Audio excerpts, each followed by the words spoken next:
So, hi guys. So, for today's vlog is may itutur na naman ako sa inyo is nasa bundok na naman tayo kasi ang ganda talaga ng view guys na pupuntahan natin. So, ayan. So, tara.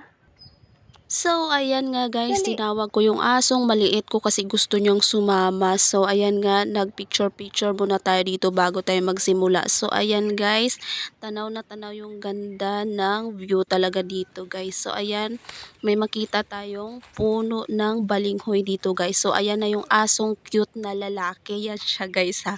Kasi sama-sama pa kasi gusto niyang sumama talaga. So, ayan na yung pinakamaganda talaga. Ito na yung nasa tuktok kasi tanaw na yung ganda ng Lebak Sultan Kudarat guys. So ayan, kompleto na yan guys ha. Lebak Sultan Kudarat na yan guys. Charot lang.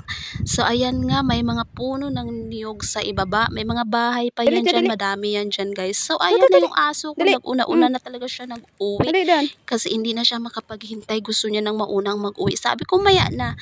So ayan na siya. Nagwiwi na muna daw siya. Sabi niya kasi hindi niya nakaya daw. So ayan, sabi ko sige magwiwi ka muna dyan. So ayan nga guys, tignan nyo yung ganda ng sunset natin guys. So ayan yung nabidyoan ko guys. So yan lang for today's video. Bye bye!